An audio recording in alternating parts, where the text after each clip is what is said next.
Alguém já viu essa história do professor congelado? Não? Congelaram um professor, irmãos, há 50 anos atrás. Já pensou? Bom, agora no século 21, em pleno ano 2015, né, resolveram descongelar o professor. E aí o professor, agora descongelado, né, foi andar pela cidade. Vocês acham que ele percebeu alguma diferença? Ele foi congelado há 50 anos atrás. Muita diferença, não é? Ele começou a andar pela cidade, bom, ele percebeu já uma diferença no transporte. Ficou abismado, né, de ver que não tinha mais bondinho, ônibus ultramodernos, trens com ar-condicionado. E aí ele foi ficando empolgado, né? Puxa vida, o mundo evoluiu. Resolveu ir para uma padaria. E aí ele foi ver como é que se fabricava o pão. Ele ficou admirado. Porque ele foi assim numa padaria desses hipermercados gigantes, sabe? E ele percebeu que tudo diferente, com alta tecnologia, fornos enormes, tudo digital, temperatura controlada. E ele foi ficando empolgado com esse mundo novo que ele desconhecia de 50 anos atrás. Foi ao banco. Chegou no banco, meu Deus, que diferença. Um monte de caixa eletrônica, ele não sabia nem o que fazer com aquilo. Cheio de telas touchscreen, chique, né? Touchscreen. Só sai apertando na tela, o dinheiro sai ali automático.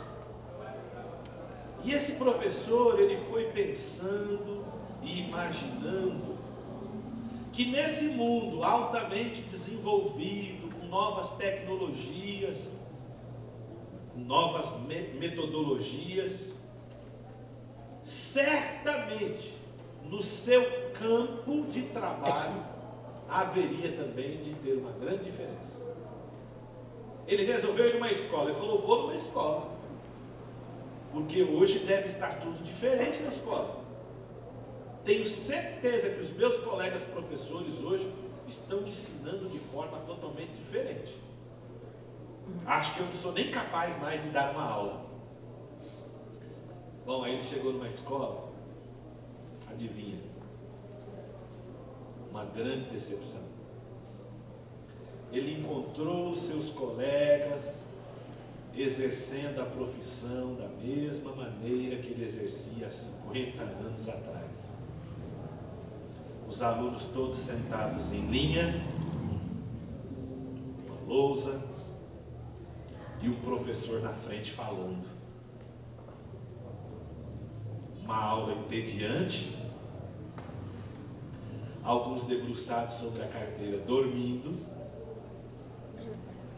e tudo estava do mesmo jeito.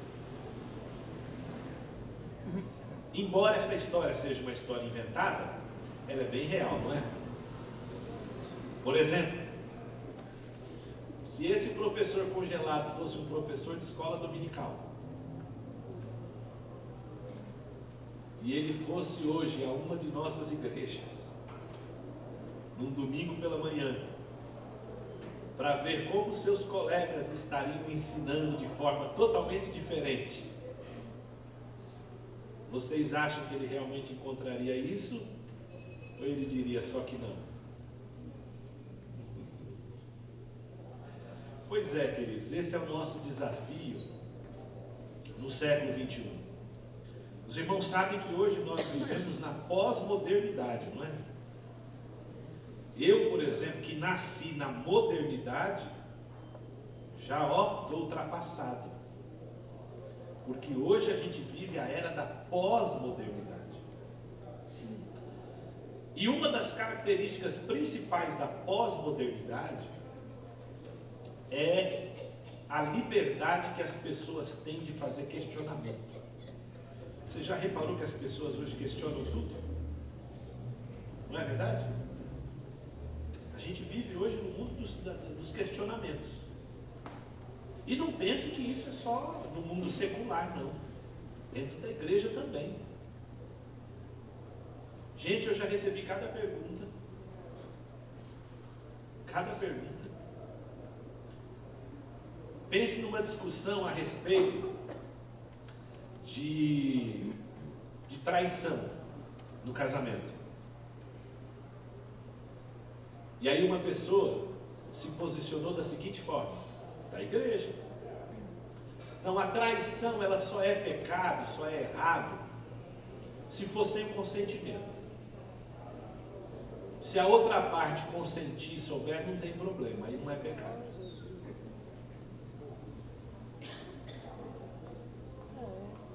São os questionamentos que a gente se depara hoje em dia. Então eu quero levá-los a pensar como nessa sociedade hoje do questionamento, o professor tem um desafio gigantesco de conseguir trabalhar questões de valores da palavra de Deus, de forma a levar a pessoa a construir este conhecimento por si só. Então, quando eu estou aqui falando de técnicas, de métodos e de recursos, isso aqui não é uma inovação por si só, para que de repente a gente mostre que sabe fazer alguma coisa.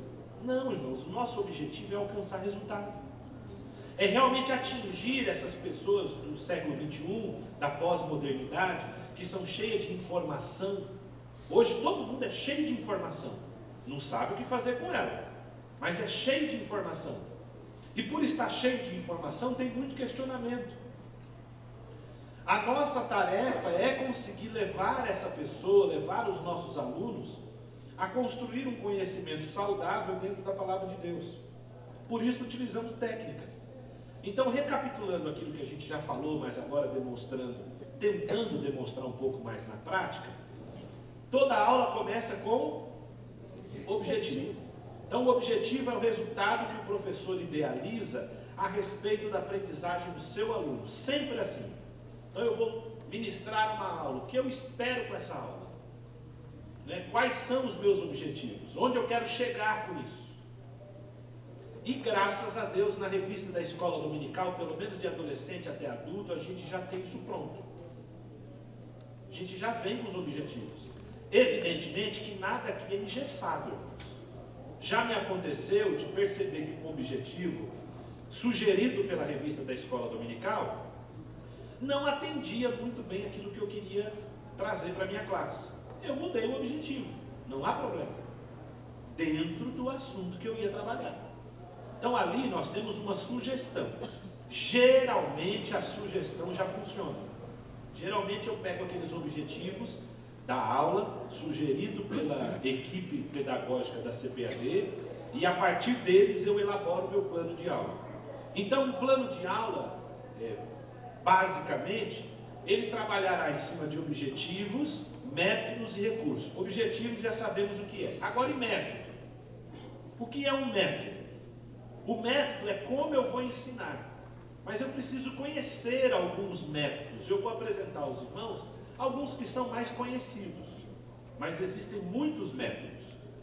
E o método que eu vou utilizar sempre vai depender do objetivo, do assunto a ser tratado e também da turma com a qual eu trabalho. Sempre vai depender disso. Então eu preciso pensar muito bem como é que eu vou trabalhar a minha aula ao longo da semana antes do domingo. Acho que os irmãos já perceberam que dar aula na escola dominical não é uma coisa para preguiçoso, não é, irmãos? Vocês já conseguiram perceber isso? Não dá. Ensinar na escola dominical não é uma coisa para a pessoa no sábado à noite sentar no sofá, na frente da televisão, pegar a revista, deixa eu dar uma olhada aqui qual é o assunto de amanhã, e sair folheando a revista. Não, a gente começa a pensar na aula do domingo, já no mesmo domingo anterior. Acabou a aula que nós ministramos, a gente já está começando a pensar na próxima aula. E passa a semana trabalhando em cima dela, para chegar no domingo seguinte de manhã e ter um plano bem elaborado, com tudo devidamente pronto. Então o aluno só vai aprender se o professor utilizar um método adequado à situação daquele aluno, daquela classe, onde a gente tem que sempre pensar na idade, no temperamento, na personalidade, na capacidade de compreensão das pessoas que vão me ouvir, no grau de envolvimento, no interesse, etc. Isso é um trabalho árduo, mas com toda certeza bastante gratificante. Eu costumo ensinar para os professores que estão sob a minha liderança que uma boa aula não tem preço. Os irmãos concordam comigo? Uma boa aula não tem preço. Se você me perguntar qual é o limite para eu preparar uma boa aula, não tem limite. Até onde você conseguir pensar e buscar informação e métodos e recursos para atingir aquele objetivo é válido. Obrigado. Então, uma boa aula não tem preço. E quais são os métodos que nós podemos utilizar numa aula? Porque sem eles, adeus aula. Não tem aula sem método. Eu vou apresentar alguns. Primeiro, exposição oral. Esse vocês conhecem, conhecem? É o mais famoso. Também conhecida como aula expositiva ou preleção, é o mais tradicionalmente usado nas escolas de todos os níveis. É um método onde o professor se posiciona diante do grupo e expõe oralmente parte da lição ou até mesmo a lição inteira, somente ele falando.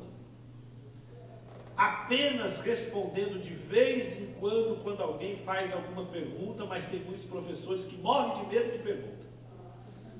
Então alguns falam pelos cotovelos, falam, que é para não dar espaço para ninguém perguntar nada, porque ele tem medo de pergunta.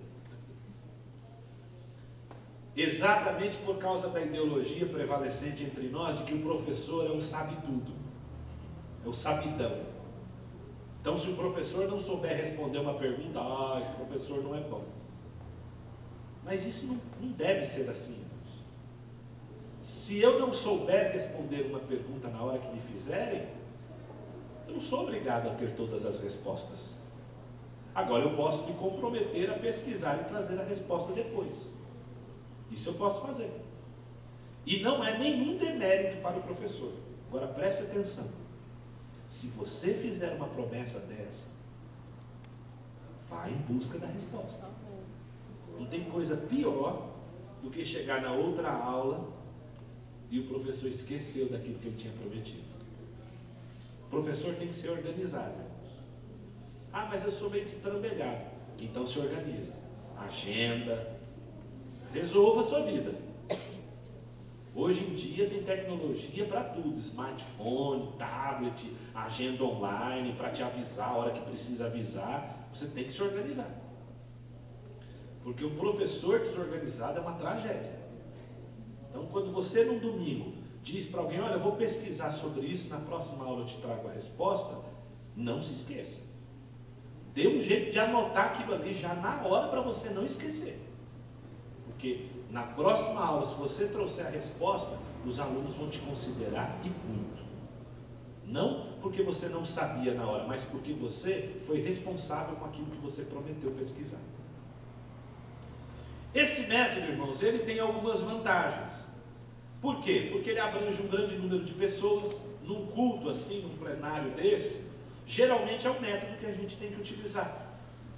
Porque um grande número de pessoas dificulta a gente fazer algum outro tipo de tarefa que não seja baseada na minha preleção. Então ele tem essa vantagem de conseguir abranger um grande número de pessoas.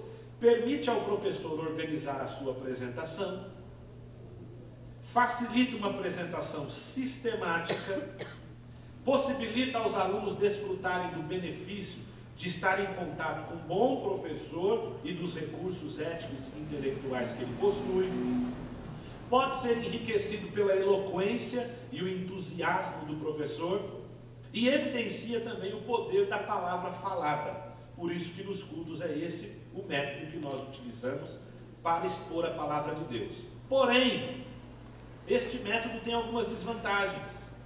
Quais são elas? Exige um grande preparo do professor. Então olha que interessante, esse é um método que a pessoa precisa ter uma capacidade, uma habilidade de articular bem as palavras muito grande. E aí, isso se constitui numa desvantagem para aquelas pessoas que não têm essa habilidade. Você concorda que nem todos têm habilidade assim, bem desenvolvida na fala, na eloquência? Então, se um professor já não é muito habilidoso na arte de falar, e ele somente se utilizar desse método, o que vai acontecer? Não é?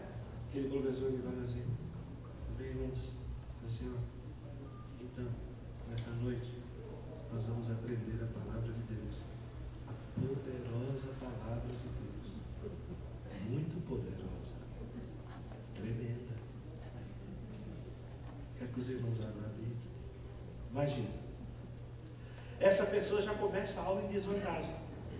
Então qual é o segredo? Quem não possui uma grande habilidade na arte de falar, primeiro, pode buscar essa habilidade, no mínimo conseguirá melhorar. Mas segundo, essa pessoa pode utilizar outros métodos. Então, numa aula como da escola dominical, que geralmente tem 3 objetivos, o professor, ao invés de usar a preleção nos 3 objetivos, ele pode usá-la num só e nos outros 2 se utilizar de outros métodos. Porque existem outros métodos para ensinar. Se ele não tomar cuidado, ele pode se tornar muito monótono e cansativo, por não ter habilidade na fala. Falar é uma arte, irmãos, e a gente também precisa aprender. Alguns nascem com essa habilidade, né? Deveria dizer algumas? Brincadeirinha. Alguns já nascem com essa habilidade natural de falar bem, de articular bem, outros não. Os que não possuem essa habilidade natural podem buscá-la, existem técnicas, mas será muito sábio se ele também utilizar outros métodos. E você deve estar perguntando, quais são os outros métodos, professor? Vos apresento um método bastante útil na escola dominical, que é o método de perguntas e respostas. Esse método é bastante interessante. Ele é muito utilizado por professores experientes. Por exemplo, Jesus era um exímio utilizador deste método. Perguntas e respostas.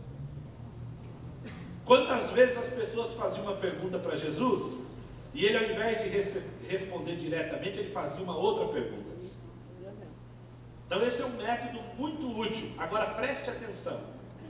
Quando eu penso em elaborar perguntas para fazer aos meus alunos, essas perguntas deverão necessariamente abranger o conteúdo que eu quero trabalhar. Tudo bem? Segundo, essas perguntas precisam ser elaboradas de forma inteligente. Por isso que dar uma aula dá trabalho. Eu só vou conseguir elaborar perguntas inteligentes se eu fizer isso com antecedência.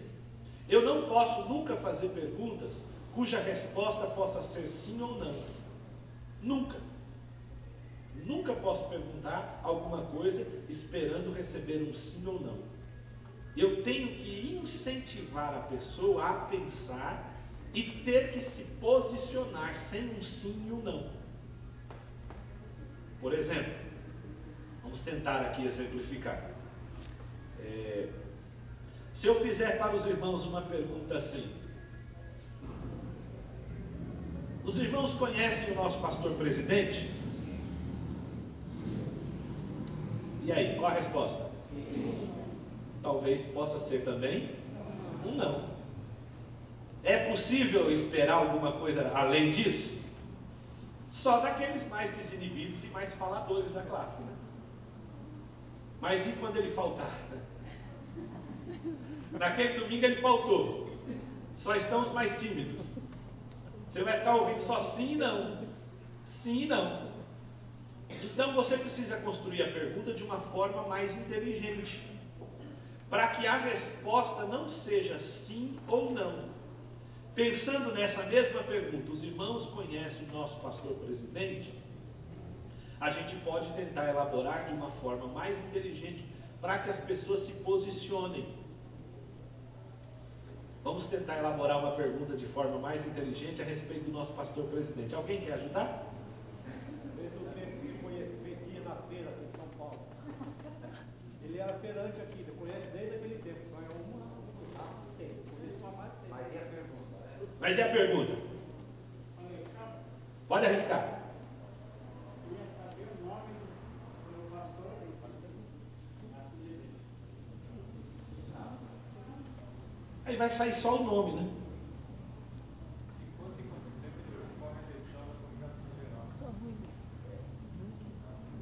De quando em quanto tempo ele concorre? Alguém mais quer arriscar? Qual a trajetória? Qual a trajetória? Já melhorou, né? Pode sair uma resposta um pouco mais completa. Qual a cidade que ele nasceu? Qual a cidade que ele nasceu?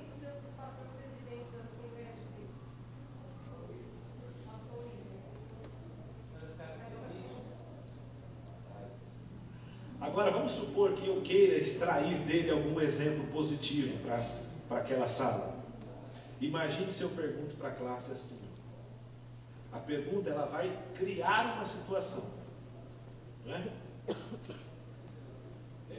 Queridos, estive num culto, num domingo na nossa sede do Belém, e me surpreender ao ver um homem da importância do nosso pastor presidente, pastor José Wellington Bezerra da Costa, entrando pelo corredor central da igreja e cumprimentando vários irmãos pelo nome. Que lição que a gente aprende disso, meus amados?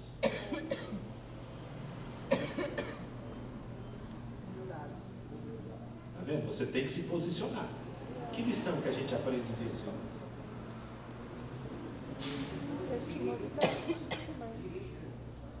Entendeu a lógica da pergunta?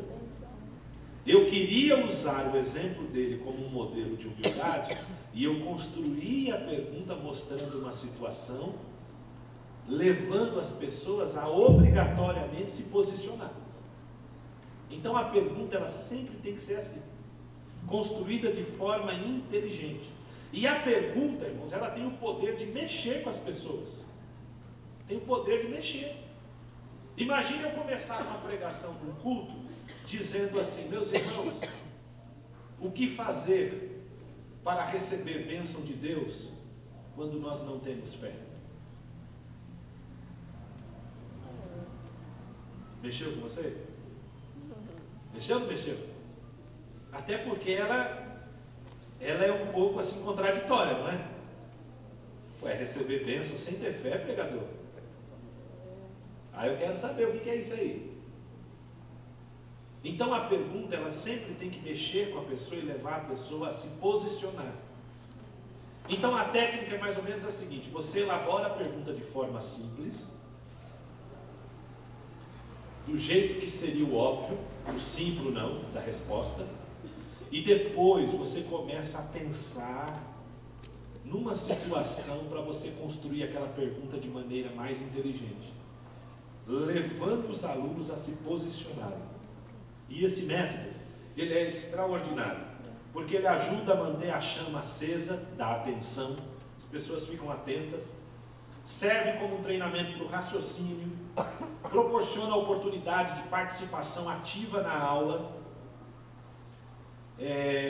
auxilia e desenvolve a expressão das ideias, permite ao professor monitorar a atividade e até checar a aprendizagem, e pode ser aplicado a todas as idades. Obviamente, sempre tomando cuidado de fazer a pergunta pensando no público que vai recebê-la. Tomando esses cuidados, esse método é extraordinário. Então imagine, você elaborou o primeiro objetivo pensando na preleção. Então vou fazer a minha aula para o primeiro objetivo eu vou usar o método da preleção. No segundo objetivo, você pode elaborar perguntas para atender aquele conteúdo. Porque uma coisa que é bastante interessante na nossa revista da CPAD é que cada objetivo geralmente diz respeito a um tópico. Os irmãos já repararam isso? Alguém já percebeu? Cada objetivo geralmente diz respeito a um tópico. A aula de domingo que vem, da sala dos adultos, o primeiro ponto a ser tratado é a epístola enviada a Tito. E aí vai falar sobre o intento da epístola, a data em que ela foi escrita, e vai apresentar um viver diário, um viver correto, dentro da epístola que foi escrita a Tito. Então o primeiro objetivo é explicar o panorama da epístola a Tito. Então olha, o objetivo diz respeito ao primeiro tópico. Então esse conteúdo do primeiro tópico vai ser trabalhado no primeiro objetivo. No segundo objetivo, se eu ia trabalhar preleção no primeiro, eu posso usar o método de perguntas e respostas no segundo. Sempre pensando. Então você lê o conteúdo e vai pensando em perguntas dentro desse conteúdo que vai mexer com a mente e o interesse dos alunos. Mas tem outro método bastante interessante, que é o método de promover uma discussão ou um debate. Esse também é um método que pode ser utilizado, porque ele é aquele que consiste num tópico da aula que é colocado para ser discutido com os membros de um grupo. Tem a vantagem de mobilizar toda a classe. Então promover um debate na sala de aula geralmente mobiliza toda a classe, né? Isso por si só já é uma descontração, já é um quebra-gelo e já possibilita os alunos até mesmo interagirem. Mas para que ele funcione a contento, é necessário que haja respeito mútuo entre os participantes. Então, se você for promover um debate em sala de aula, a primeira coisa que você tem que fazer é conscientizar os alunos que aquilo ali é apenas uma atividade de aprendizagem e não é, em hipótese alguma, para disputar conhecimento e nem para ver quem está certo ou quem está errado. Portanto, você precisa esclarecer que o respeito mútuo tem que prevalecer em sala de aula, que é para evitar confusão. Porque de repente levanta a torcida do Palmeiras, a torcida do Corinthians, entendeu? E aí esse pessoal aí que é militante é complicado. Então, se você não tomar cuidado, você pode promover uma briga em sala de aula ao invés de promover um debate. E isso é muito saudável, porque a gente precisa aprender a debater. Eu preciso aprender a discordar das ideias do Eliseu, respeitando ele, e vice-versa. Entendeu? A gente precisa aprender isso. Nós não temos todos uma cabeça só. Então, quando isso é promovido em sala de aula, é muito saudável. O professor colocar um tema a ser debatido, bem orientado, para que as pessoas apresentem suas ideias, seus posicionamentos, e no final o professor faz um fechamento daquele assunto.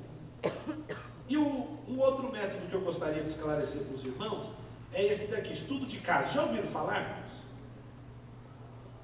Estudo de caso? Isso aqui requer uma imaginação e uma habilidade tremenda. O que é um estudo de caso? O professor elabora uma história para atingir um objetivo, e nessa história ele vai colocar todos os elementos que ele quer trabalhar a respeito daquele conteúdo, a fim de que os alunos analisem aquela situação e se posicionem. Eu vou dar um exemplo para vocês, rapidamente, para a gente terminar. Nós fizemos um estudo de caso uma certa vez, que conta a história de um irmão chamado Justus. Vocês vão entender por que o nome dele é esse. Tem nada a ver com o apresentador novo da Fazenda, tá bom? Olha que interessante. Justus, gerente de uma grande rede de supermercados, aceitou a Jesus numa de nossas igrejas. O professor entregou uma folhinha dessa para cada aluno ler a história sozinho. Após algumas semanas, ele tomou conhecimento de que o seu pastor estava desempregado e que a família passava por muitas dificuldades, pois a sua filhinha mais nova é portadora de diabetes e precisa tomar insulina diariamente. Porém, um dia o irmão recebeu um telefonema da esposa do pastor que dizia estar no hospital com a sua menina que tivera uma crise e oscilava entre a vida e a morte. Decidido a liberar o pastor mais cedo para que ele pudesse ver a filha no hospital, ele foi ao estoque procurá-lo. Mas, ao chegar lá, teve uma surpresa. O pastor estava colocando alguns alimentos em sua bolsa. Admirado, o irmão Justo aproximou-se e disse com indignação: então era o senhor que roubava a empresa? O pastor ajoelhou-se e implorou para que Justus não o entregasse e também não lhe demitisse, porque ele precisava muito daquele emprego. E ele assumiu o compromisso de que se o irmão não o demitisse, ele pararia de praticar tal coisa. Mas como farei isso? Indagou o irmão Justus. Todos estão esperando uma solução para este caso. Aí o pastor virou para ele e disse: já sei. Sabe aquele funcionário Robert, que está saindo hoje da empresa porque conseguiu um emprego melhor? Então, diga que foi ele o autor dos roubos e assim estará explicada a razão das mercadorias pararem de sumir. Na folhinha que cada aluno recebeu, 2 perguntas. Primeiro, identifique com um X as características do caráter do pastor e depois justifique a sua resposta. Então, na folhinha tinha 2 colunas. Na coluna da esquerda, santo, justo, honesto, submisso, humilde e verdadeiro. Na coluna da direita, iníquo, injusto, desonesto, rebelde, soberbo, mentiroso. Os alunos deveriam indicar as características desse pastor da história, tá bom, irmãos? Pergunta número 2. O que o irmão Justus deveria fazer diante dessa situação sem manchar o seu caráter cristão? Todo mundo teve que se posicionar. E eu pergunto para vocês, o que você faria? Pode falar, irmão. Demitia na hora? Mas correto. Hã? Correto. Correto. A verdade. Perdoaria? Mas faria o quê? Então, e diante dessa situação você tinha que fazer alguma coisa. Falaria o que para o restante dos funcionários? É? Entendi. Deixaria ele na empresa, não diria o que aconteceu e só isso. Deixaria na empresa sem dizer o que aconteceu. Com ele, esse acordo dele não fazer mais. Faria um acordo e não E fazer não mais. diria que foi o outro também. E não diria que foi o outro. Sim. Alguém tem mais alguma opinião? Nessa aula, sabe qual era o tema? Caráter cristão.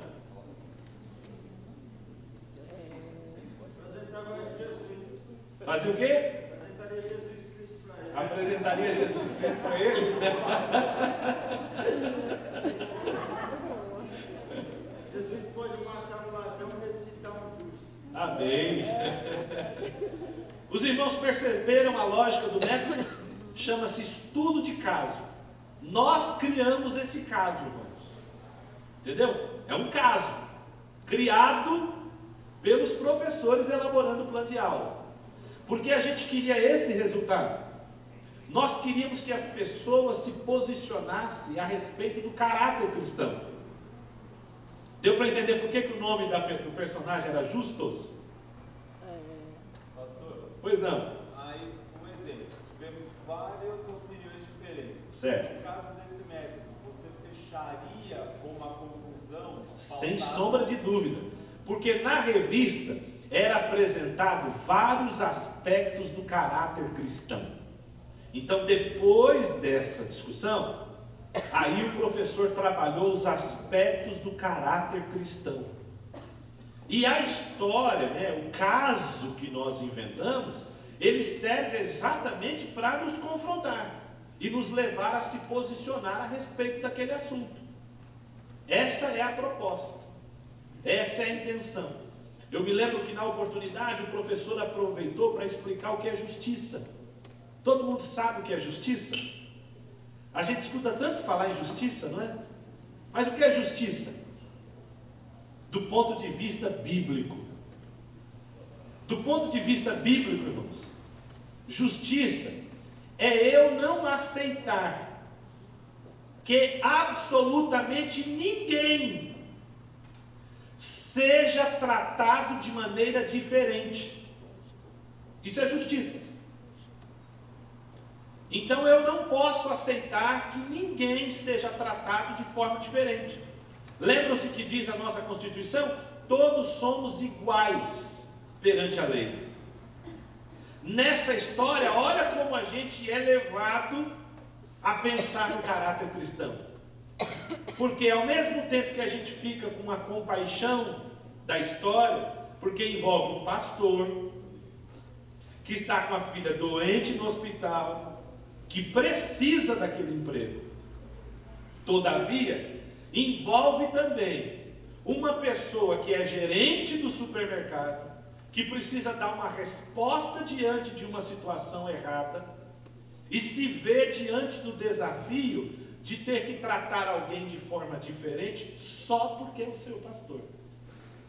E isso acontece conosco no nosso dia a dia na sociedade, que é aonde o nosso caráter cristão vai se manifestar. Eu termino dizendo que, infelizmente, ao longo da história, a igreja foi perdendo de vista a sua real missão, e nós desenvolvemos a ideia de que a igreja tem uma mensagem. A igreja tem uma mensagem para entregar para o mundo.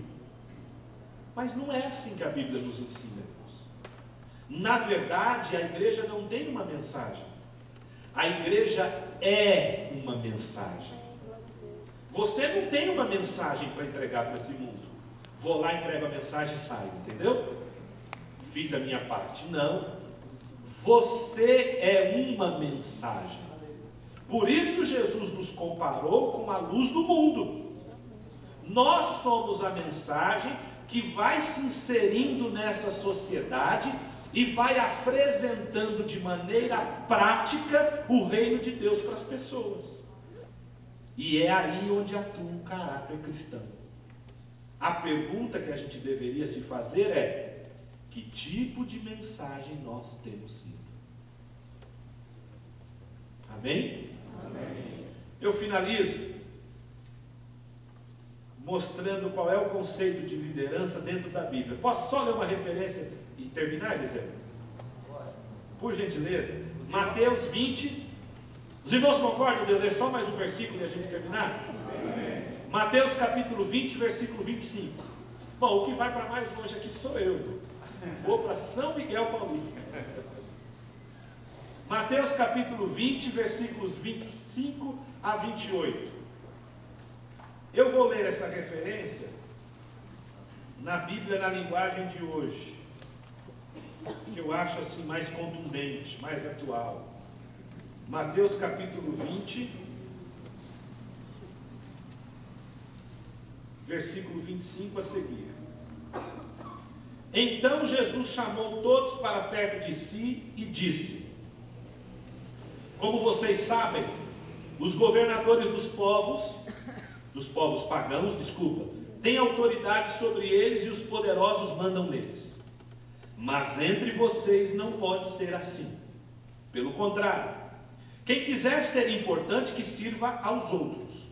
E quem quiser ser o primeiro, que seja o escravo de vocês. Porque até o Filho do Homem não veio para ser servido, mas para servir e dar a vida para salvar muita gente. Eu termino, irmãos, apresentando este conceito de liderança bíblica.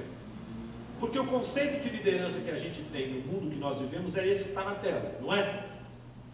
Por exemplo, na visão da pirâmide, os liderados na base e o líder no topo. Não é assim? Na outra imagem que está à direita, o líder com o megafone, gritando: vai, carrega, mais força, mais resultado. Não é assim? Na escola dominical, a gente tem um líder chamado superintendente.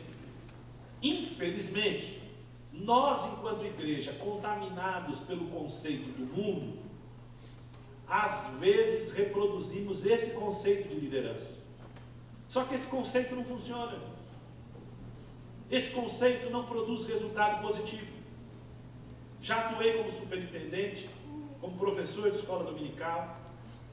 E o superintendente não pode ter a visão de liderança baseado neste conceito do mundo.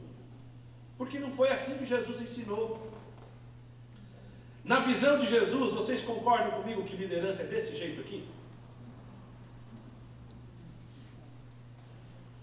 Posso usar a pirâmide como figura? Posso, mas invertida. Onde o líder está na base, carregando o restante que está no topo. Foi Jesus que ensinou isso. Jesus falou: eu no meio de vocês sou como quem serve. E olha que ele disse: vocês me chamam Senhor e Mestre e fazem muito bem porque eu sou. Mas eu no meio de vocês sou como quem serve. E vocês farão muito bem se agirem desta mesma maneira.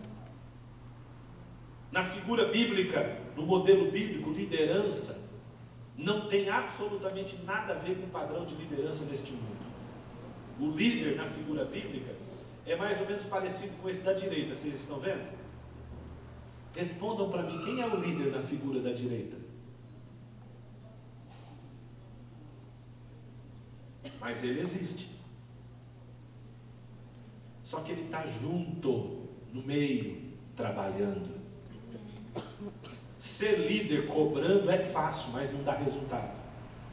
Pegar um megafone e ficar expondo as pessoas e falando: você tem que fazer, você tem que dar mais resultado, isso é fácil.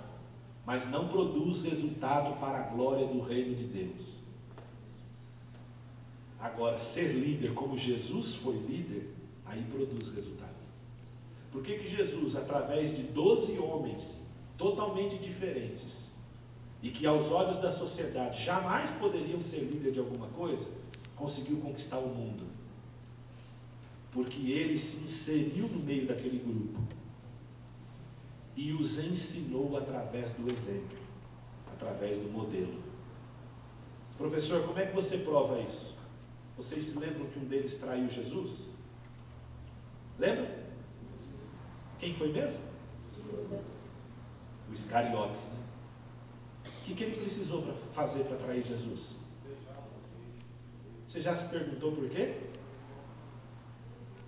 Quem olhava de fora e via Jesus com os discípulos, jamais conseguia identificá-lo pela aparência. Porque Jesus não andava num pedestal, gente. Jesus não ficava em cima de um trono e os seus súditos de joelho aos pés dele implorando por clemência. Jesus estava inserido no meio deles, ensinando através do modelo, do exemplo, da prática, na vida diária. Quem olhava de fora não conseguia identificar. Parecia tudo igual, semelhante à figura da direita.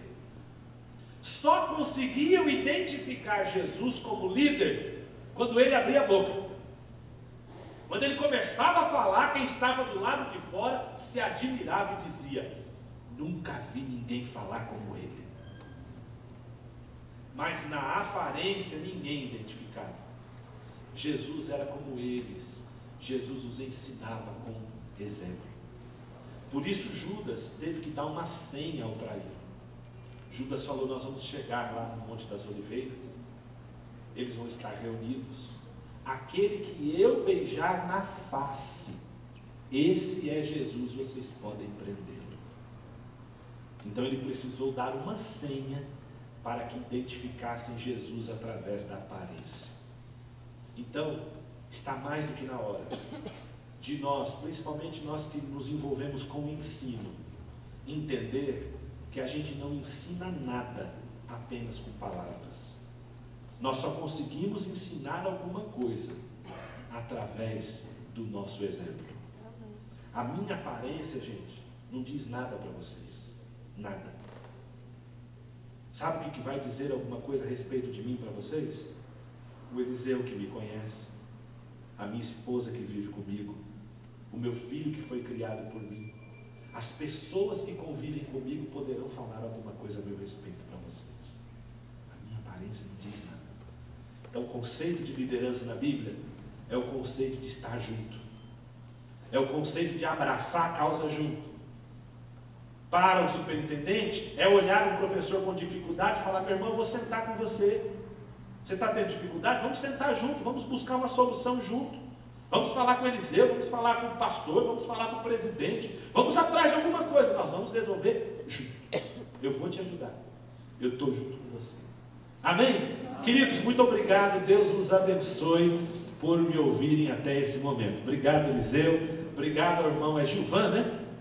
É Gilvan, Giovanni? Jean, o irmão Jean que arrumou todo o equipamento aqui para a gente poder falar. Deus abençoe os irmãos, muito obrigado.